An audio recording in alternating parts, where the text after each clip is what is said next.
Crime alert, जुर्म के खिलाफ आवाज।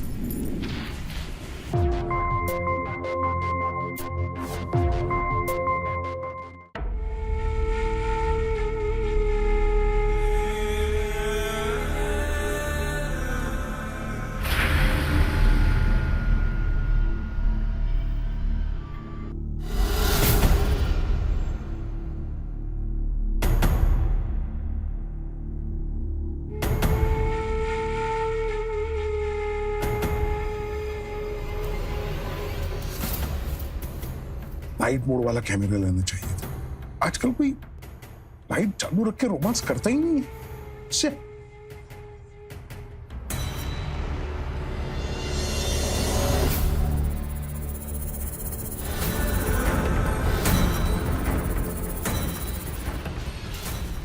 क्या बात है, आज बहुत प्यार आ रहा है। तो क्यों, अपनी बीवी पे भी प्यार नहीं आएगा क्या?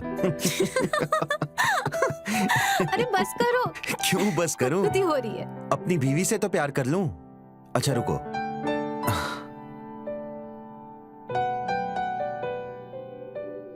तुम्हारे हाथ में अच्छी लगेगी। वाह, बहुत सुंदर है ये तो। तुमसे ज्यादा सुंदर नहीं है।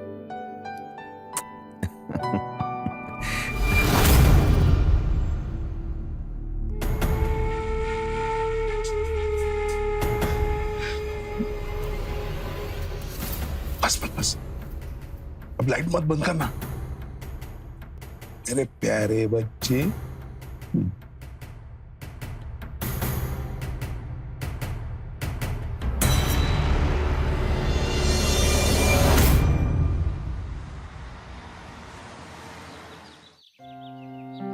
बहू, अरे पापा जी, आप उठ गए? अरे मैं तो 5 बजे ही उठ गया था। हाँ, रात भर नींद नहीं आती है, लेकिन 5 बजे मैं तैयार रहता हूँ। जीती रहो बेटी। बैठिए, मैं चाय लेकर आती हूँ। जी। राकेश बेटा,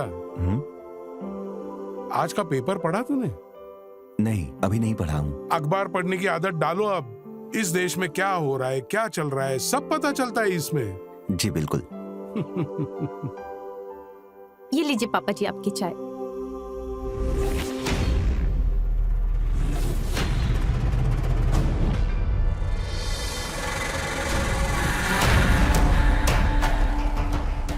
बेटा, अंगूठी बहुत सुंदर है, कब ली?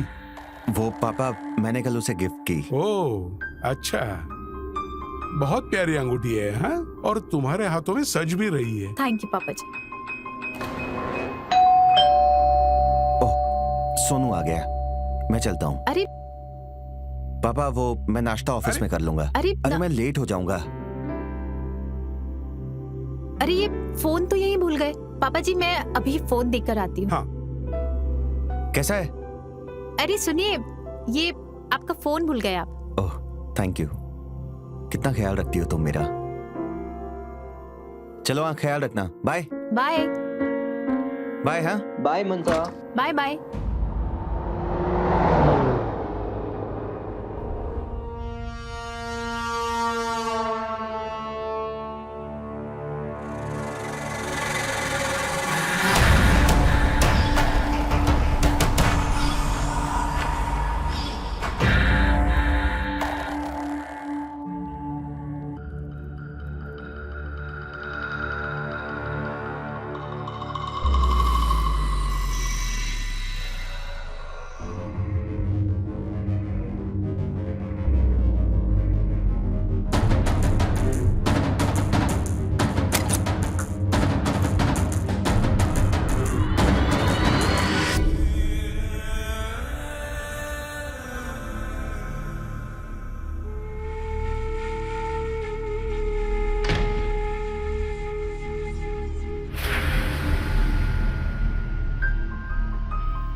मेरे कमरे में क्या कर रहे हैं? बेटा तुम सो रही थी ना, इसलिए मैंने जगाया नहीं। मुझे राकेश को एक फोन करना था। पिछले आधे घंटे से मेरे मोबाइल में नेटवर्क ही नहीं है।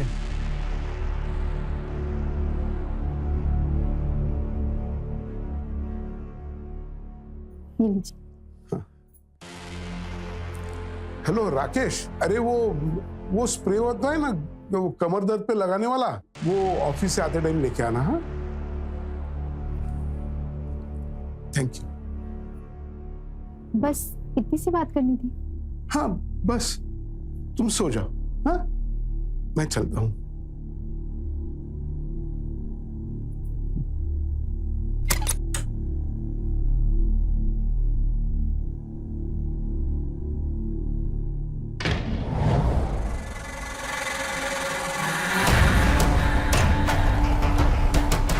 एक लाइट चालू नहीं रख सकता था?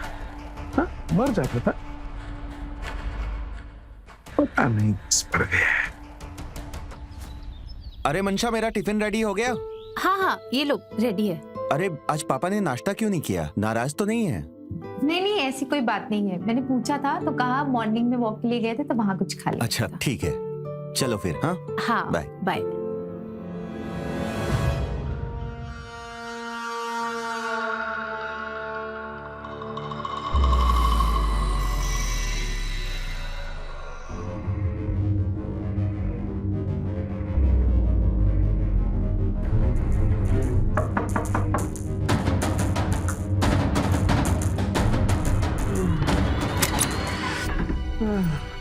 अरे पापा जी, पूरे 3 घंटे से आप बाहर नहीं आए। तबीयत तो ठीक है आपकी? नहीं, वो मेरी तबीयत ठीक नहीं है। बुखार तो नहीं है आपको? मैं अंदर से गर्म हूँ, बहुत कमजोरी महसूस कर रहा हूँ। मुझे उठाओ ना। हाँ।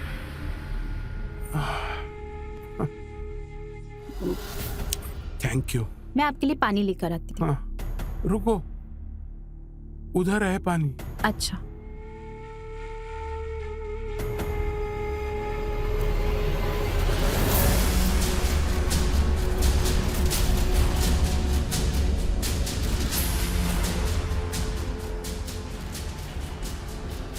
पापा जी क्या कर रहे हैं आप? छोड़ दीजिए मुझे।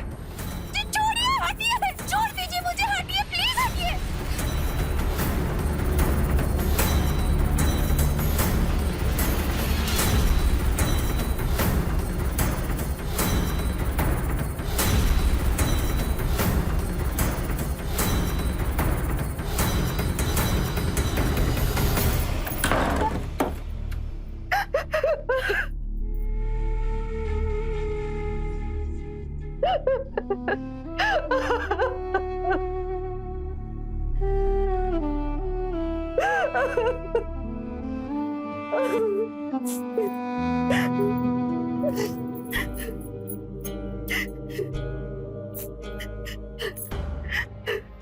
सही कह रहा है, चल कुछ खा के आते हैं। अरे एक सेकंड रुक जा, मंशा का कॉल है। हाँ हाँ मंशा। हेलो राकेश, जल्दी आ जाओ, नहीं तो आज अनर्थ हो जाएगा राकेश। अरे मंशा, तुम क्या हुआ? क्या तुम रो क्यों रही हो? बताओ जल्दी। राकेश, मुझे तो बचाते हुए भी शर्म आ रही। पापा जी, पापा जी मेरी इज्जत लूट लेंगे। राकेश जल्दी आ जाओ प्लीज। अरे क्या बोल रही हो मंशा? तुम्हें कोई गलत फहमी हुई होगी। नहीं नहीं, मुझे कोई गलत फहमी नहीं हो रही है। तो जल्दी आ जाओ राकेश, नहीं तो जिंदगी भर तुम्हें पछताना पड़ेगा। प्लीज जल्दी आओ। नहीं, मैं आ रहा हूँ। क्या हुआ राकेश? कुछ टेंशन है क्या? नहीं, सब कुछ ठीक है, मैं बस घर होके आ रहा हूँ। सुनिए, नहीं, मैं विजय की बाइक ले जाऊंगा। तू बस ये फाइल देख। ठीक है। विजय, बाइक की चाबी देना यार, मैं आ रहा हूँ।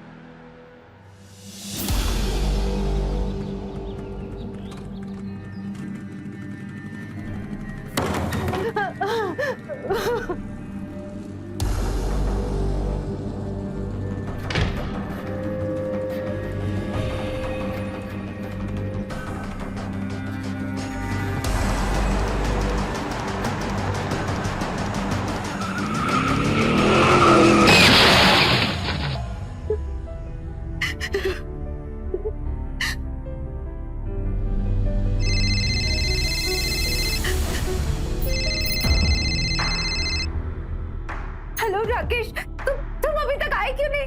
कहाँ रह गए? जी हम सिटी हॉस्पिटल से बोल रहे हैं। आपके परिवार के राकेश निगम का रोड एक्सीडेंट हो गया है। हालत बहुत सीरियस है, प्लीज जल्दी से आ जाइए आप लोग। राकेश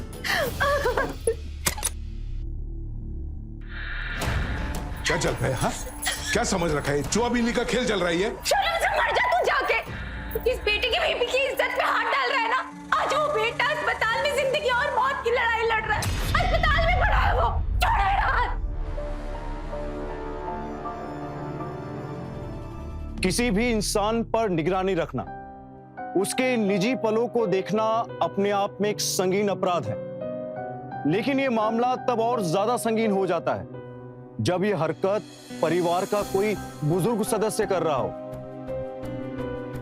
नमस्कार, मैं गिरीश जैन। क्राइम अलर्ट के आज के इस नए एपिसोड में हम आपके सामने एक ऐसी कहानी लेकर आए हैं जिसमें रिश्तों को शर्मसार कर दिया गया है। किसी भी बेटे के लिए इससे बड़े दुख की बात क्या हो सकती है कि उसका पिता ही उसकी पत्नी पर बुरी नजर डाले। क्या बीती होगी राकेश के मन पर, क्या चल रहा था उसके दिमाग में।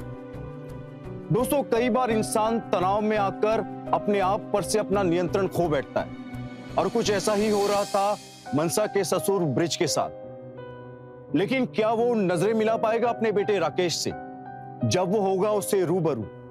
अब देखना यह है कि ब्रिज की ये ऊंची और निंदनीय हरकत की वजह से जो लकीर खींच गई थी इनके रिश्तों के बीच, क्या वो मिट पाएगी या और गहरी होती जाएगी?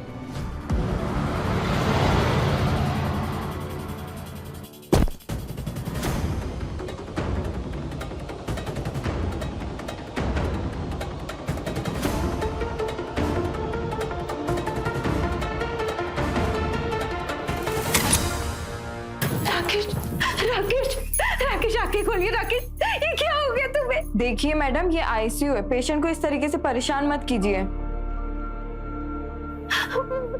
कुछ बोल रहे हैं? बेटा कुछ मत बोलो। मंशा, जो कुछ भी हुआ घर से बाहर नहीं जानी चाहिए बात, वरना पापा की बहुत बेइज्जती होगी।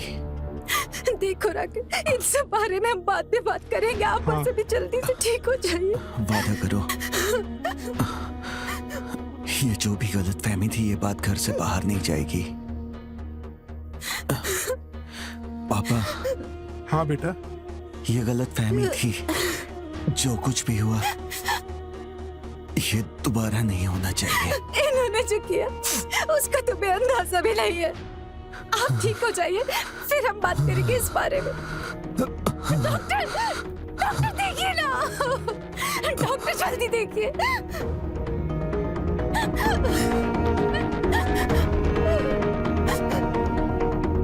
ये मेरे पति है और ये मुझे हमेशा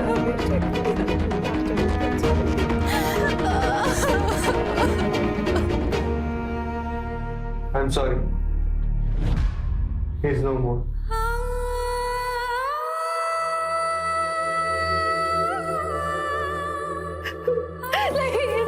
राकेश, तुम मुझे छोड़ के नहीं जा सकते। आंखें खोलो राकेश, आंखें खोलो, मुझसे बात करो। राकेश, मुझसे बात करो, मुझसे बात करो।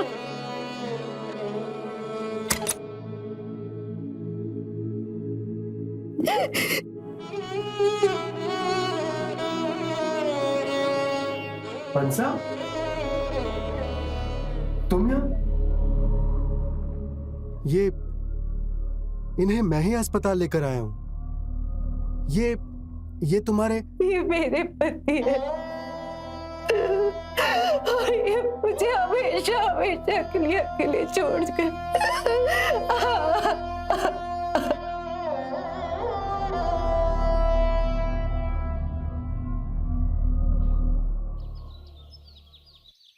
एक बार फिर सोच लो बहू। नहीं पहननी मुझे सफेद साड़ी, नहीं मानना मुझे इन सब बातों को। अगर राकेश ने मुझसे ये वादा नहीं लिया होता ना, तो आज आप जेल में होते। और आपके लिए ना बेहतर यही होगा कि आप मेरी चीजों में ना दखलंदाजी ना करें। और राकेश ये घर मेरे नाम पर करके गए। और यहाँ रहना है तो शराफत से रहिए। जाइए जाकर देखिए दरवाजे पे कौन आया है।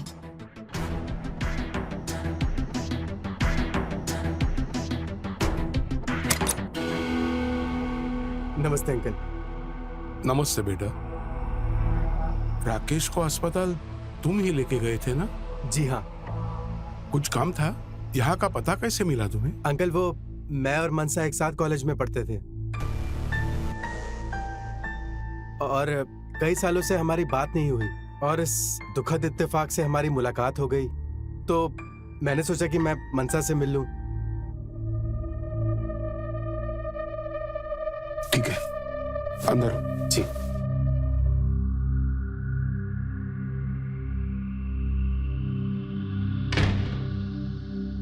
मनसा, तुम ठीक तो हो ना? जिस औरत का पति इस दुनिया में ना रहा हो वो ठीक कैसे हो सकती है? वो सफेद कपड़े पहने ना पहने पर उसे ना हर तरफ सफेद ही नजर आता है। मनसा,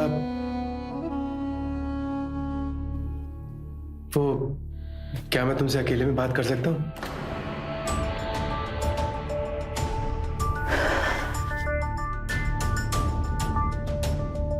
आओ।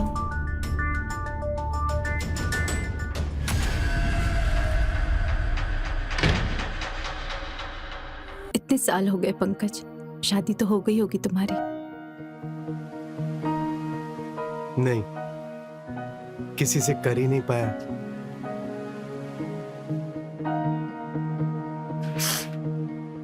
हम मिले भी तो कैसे मोड़ पर आकर ना।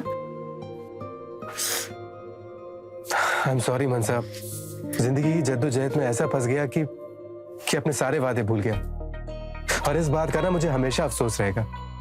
लेकिन मजबूरियां क्या थी वो मैं तुम्हें नहीं बताऊंगा।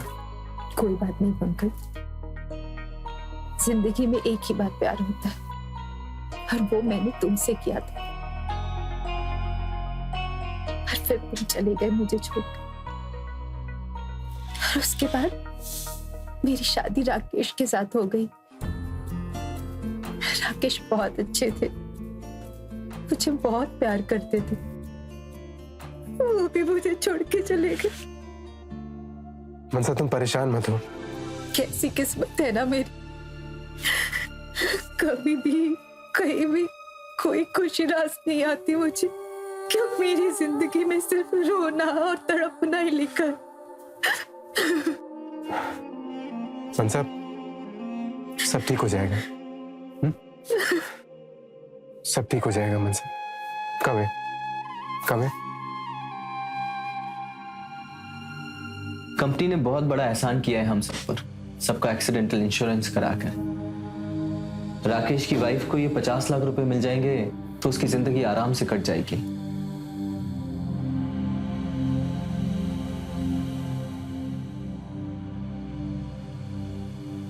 लेकिन इसमें नॉमिनी तो उनके पिताजी हैं, पैसा उनके फादर को मिलेगा, वो भी 1 महीने बाद।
रुको बहू,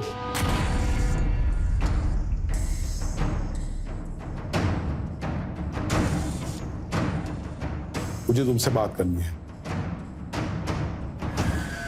मुझसे क्या बात करनी है आपका? देखो, मुझसे बहुत बड़ी गलती हुई है और अपने गलती पर मैं पछता भी रहा हूं, लेकिन तुम ऐसी कोई गलती मत करना जिससे अपने खानदान की बदनामी हो।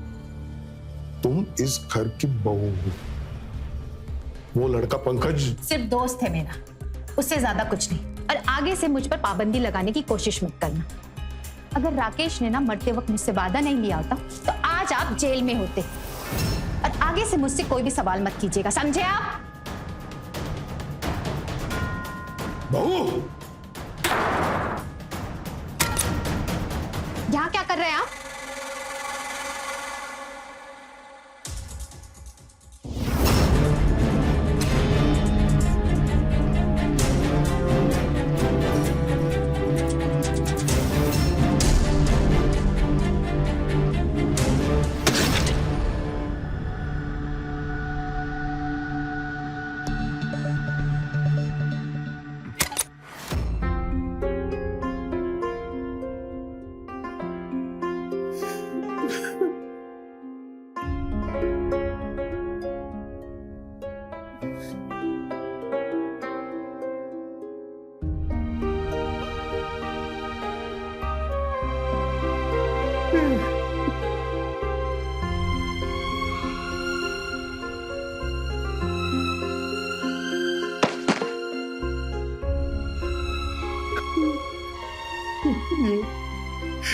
ये क्या कर दिया मैंने, क्या कर दिया मेरी बहू के साथ?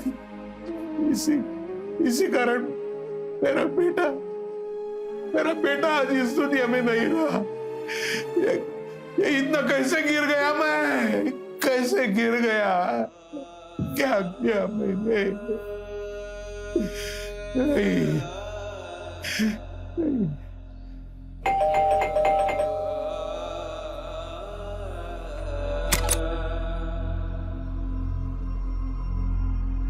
नमस्ते अंकल। नमस्ते बेटा, आओ।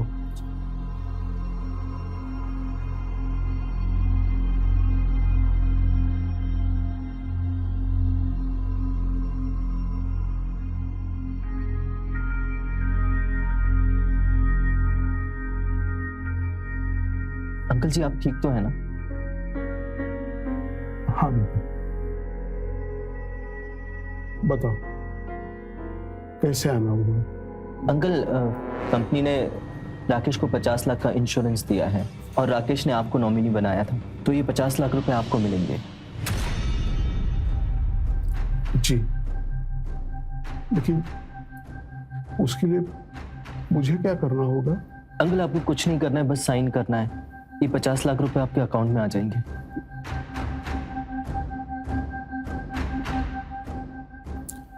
एक आपको यहाँ साइन करना है।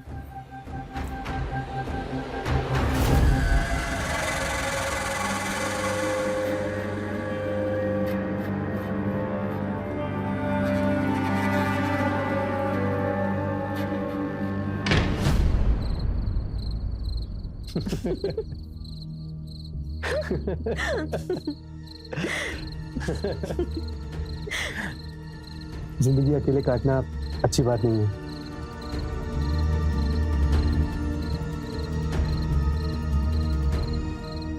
मैं तुम्हारे साथ हूँ, हमेशा हमेशा के लिए। बस अब मुझे कभी छोड़कर मत जाना। जिंदगी में दोबारा फिर से कोई झटका मैं बर्दाश्त नहीं कर पाऊंगी। कभी नहीं। पर पंकज, तुम्हारा इस तरह से रोज रोज यहाँ आना ठीक नहीं है। अब हम लोग को जल्द से जल्द शादी कर लेनी चाहिए।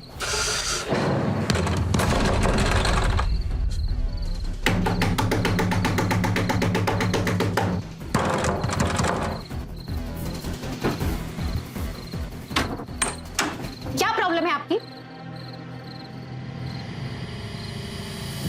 पापा जी क्या कर रहे हैं आप? पागल हो गए हैं क्या?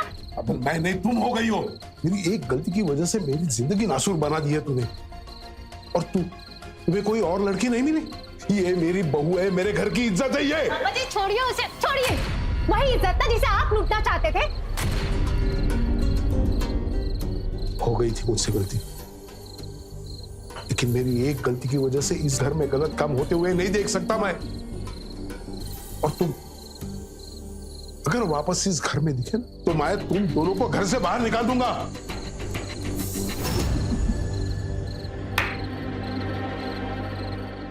तुम दोनों को घर से बाहर निकाल दूंगी। मेरे ही घर से मुझे बाहर निकाल देंगे। ये घर मेरे नाम, और मैं जब चाहूं ना तो तुझे इस घर से बाहर निकाल कर फेंक सकती हूँ।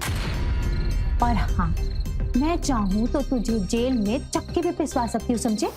देखिए प्लीज प्लीज आप दोनों शांत हो जाइए। अंकल हम दोनों शादी करना चाहते हैं और इसमें कुछ गलत नहीं है।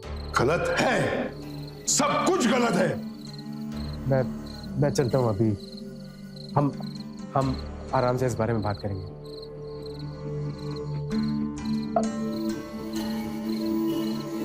एक मिनट पापा जी, आपको मेरे और पंकज की शादी से क्या प्रॉब्लम है?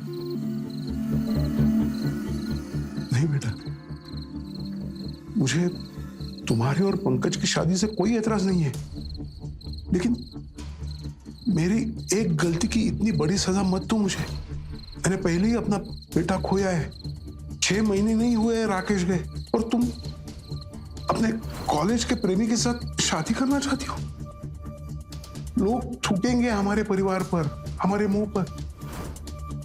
बेटा तुम 1-2 साल रुक जाओ ना, बाद में शादी कर लेना। मैं ना नहीं कहूंगा, प्लीज मेरे खातिर इतना कर दो। ठीक है पापा जी, आप कहते हैं तो मैं पंकज से शादी नहीं करूंगी और पंकज इस घर में नहीं आएगा, पर आपको मेरी एक शर्त माननी पड़ेगी। बोल, मुझे तुम्हारी हर शर्त मंजूर है। आपके खाते में जो 50 लाख रुपए आए हैं ना, वो आप मुझे दे दीजिए। फिर पंकज कभी भी इस घर में नहीं आएगा और मैं उससे शादी भी नहीं करूंगी।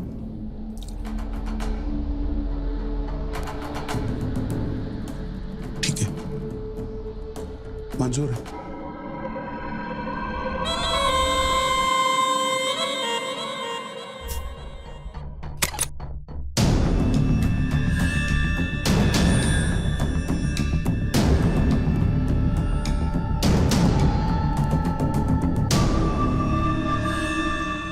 पंकज, इस घर के साथ साथ 50 लाख रुपए का भी इंतजाम हो गया है। अब एक बार ना बस वो पैसे मेरे हाथ में आ जाए, फिर इस बुड्ढे को ना धक्के मार के इस घर से निकाल दूंगी।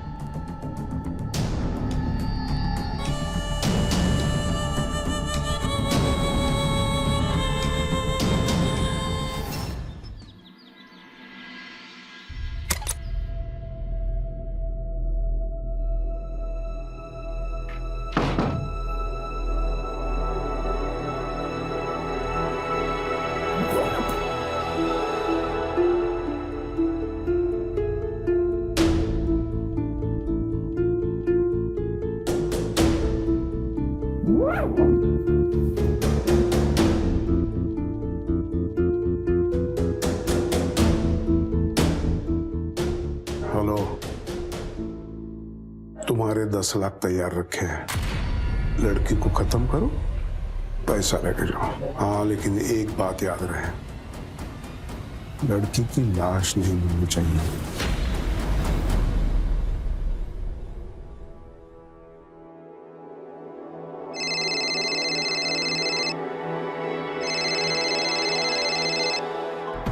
पंकज, कहाँ हो तुम? कब से मैं इंतजार कर रही हूँ। हाँ बस पहुंच ही रहा हूँ मैं। ठीक है, जल्दी आओ ना। हाँ। अरे छोड़ो मुझे, छोड़ो मुझे, छोड़ो मुझे, कहाँ लेके जा रहे हो? छोड़ो, छोड़ो। चल।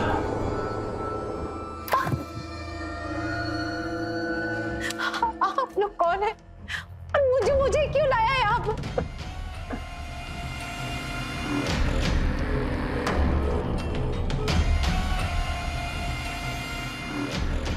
मुझे जाने दीजिए, मुझे छोड़ दीजिए, प्लीज मुझे छोड़ दो। तुझे कहीं नहीं जाने देंगे हम। अब तुझे कोई नहीं बचा सकता।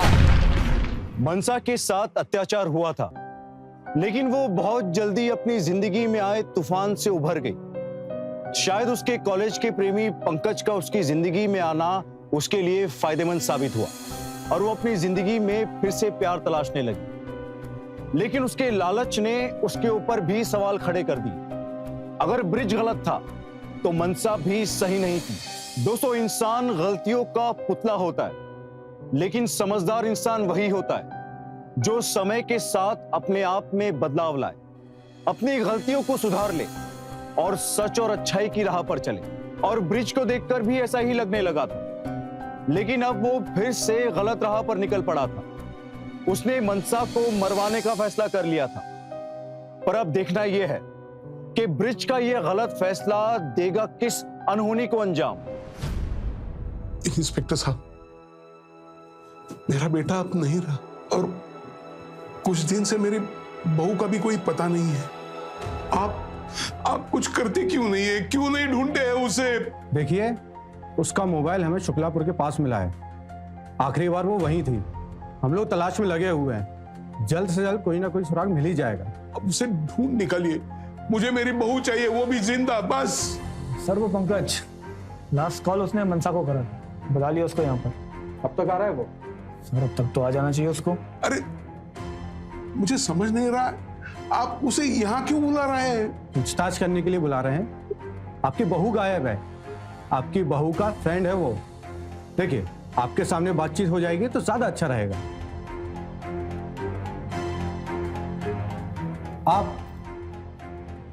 आपके कैसे संबंध है इस परिवार से? सर, मैं राकेश के साथ काम करता था, दोस्त था मेरा, इसलिए घर पर आना जाना लगा रहता है। भाभी की गुमशुदगी के बारे में पता चला तो आ गया। देखो जरा, पंकज जी होगा। आइए पंकज जी। जी सर। सर, आपने मुझे यहाँ क्यों बुलाया? बस कुछ सवालों के जवाब चाहिए थे।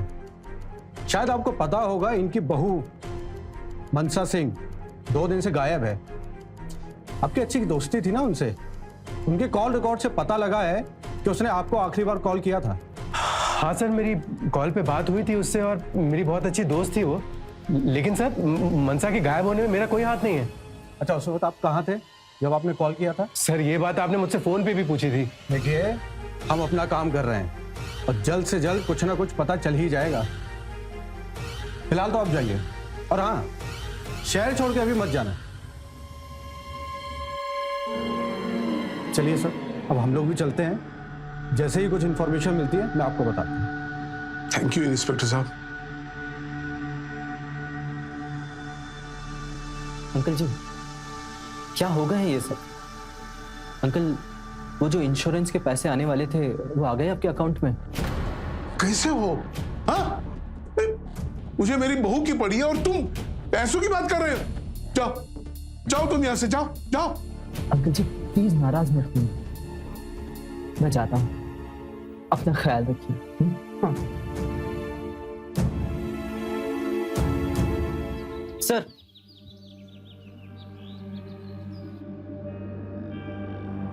सर, आपसे एक बात बोलनी थी। हाँ बताओ। राकेश के मरने के बाद उसके पिताजी को बीमा के 50 लाख रुपए मिलने वाले थे। सर, अब ये पता नहीं है कि भाभी के गायब होने में इसका कोई लेना देना है या नहीं। और कुछ जानते हो क्या तुम? नहीं सर, लगा तो सोचा आपको बोल दूं। ठीक है, तुम जाओ। Thank you. चौबे जी, कई बार बाहर वालों के अलावा घर पर भी नजर रखनी चाहिए। रखो जरा नजर। ठीक है साहब।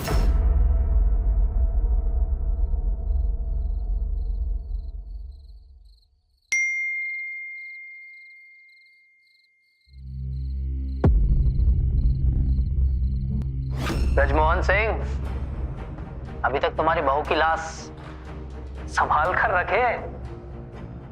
तुम 10 लाख रुपए देकर मर्डर निपटवाना चाहते थे, अब 10 लाख रुपए लेकर और मंडी बाग के आगे वाले खंडर पे आ जाइयो, वरना ये लाश सीधा पुलिस स्टेशन भिजवा देंगे और बता देंगे कि ये हत्या तुम ही करवाए।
कोई है?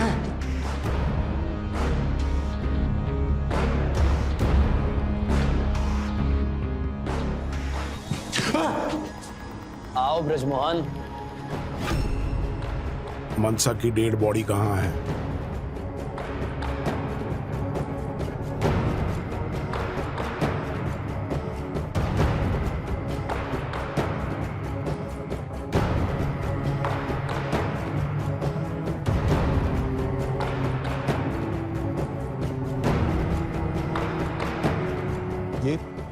ये तुम्हें 10 लाख दिए थे, फिर ये डेड बॉडी अभी तक यहां क्यों है? वो क्या है ना कि हमको पता होता है कि कौन सा सौदा अच्छा है और कौन सा बुरा। मतलब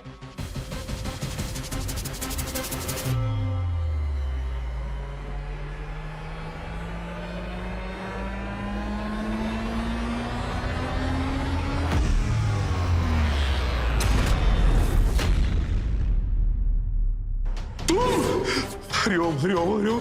आलतू जलाल तू आई बला को टाल दू, आलतू जलाल तू आई बला को टाल दू, आलतू जलाल तू आई बला।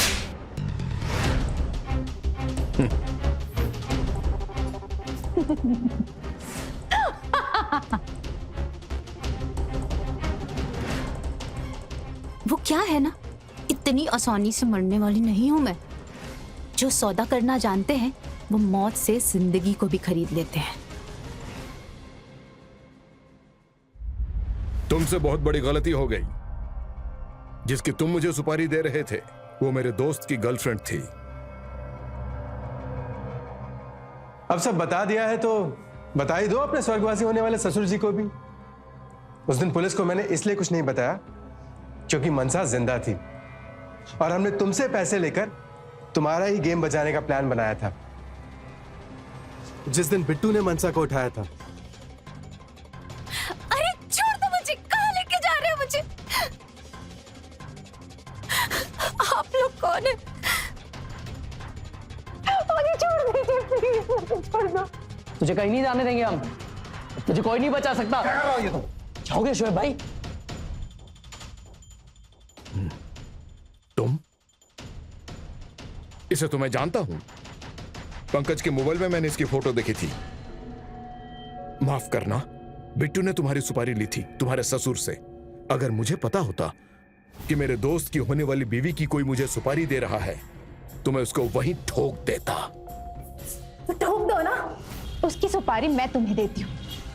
पंकज को फोन करके अभी यहाँ पे बुलाओ। आगे का प्लान मैं बनाती हूँ। और फिर हमने वो वीडियो बनाई और ससुर जी आप हमारे जाल में फंस गए।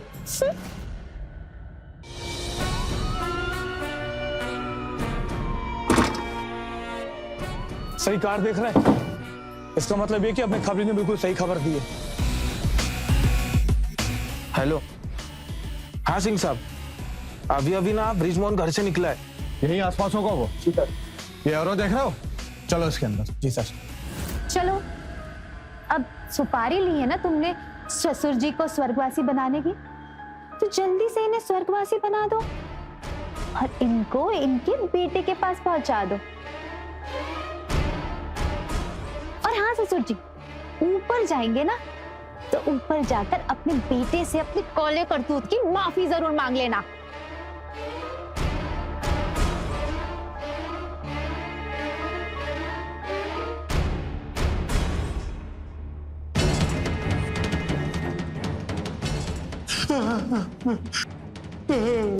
नहीं नहीं बेटा, मुझे माफ कर दो, मेरी जान बख्श दो। मैं ये शहर छोड़ के चला जाऊंगा, मुझे कुछ नहीं चाहिए, सब तुम ले लो। सॉरी ससुर जी, कोई माफी नहीं मिलेगी।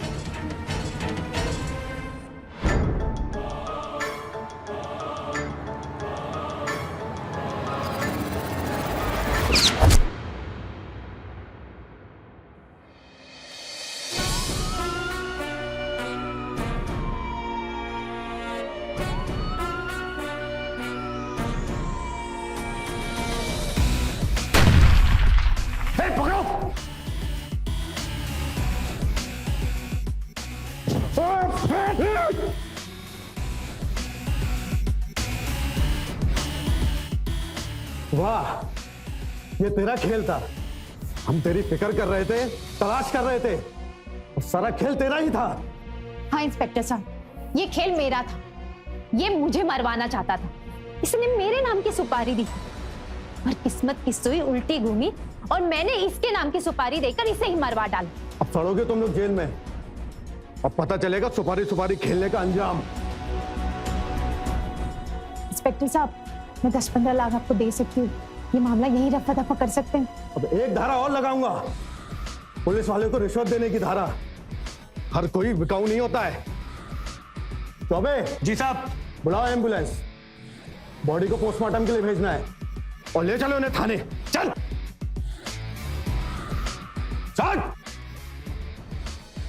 कई बार जिंदगी में कौन सही है और कौन गलत, इसे पहचानना और समझना बहुत ही मुश्किल है। लेकिन यहां दोनों ही गलत थे, मनसा भी और उसका ससुर ब्रिज भी। बस एक दूसरे को सुपारी देने के खेल में मनसा जीत गई और ब्रिज की जान चली गई। लेकिन कानून के सामने मनसा हार गई और मनसा के साथ साथ पंकज, राहुल राज और उसके साथी को जेल की सजा हुई। इंसान को कई बार लगता है कि वो जीत रहा है, लेकिन खासकर अपराध की दुनिया में जब जब वो जीत रहा होता है, तब उसी जीत के साथ साथ वो हार भी रहा होता है। कई बार उसका नैतिक पतन होता है तो कभी सामाजिक पतन, और उसकी वो हार उसको खींच के कानून के फंदे तक ले ही जाती है। इसी के साथ मैं गिरीश जैन क्राइम अलर्ट के इस एपिसोड में आपसे विदा लेता हूं। फिर मिलूंगा ऐसे ही किसी अपराध से अलर्ट कराती एक नई कहानी के साथ। तब तक be alert, be safe. Crime alert, जुर्म के खिलाफ आवाज।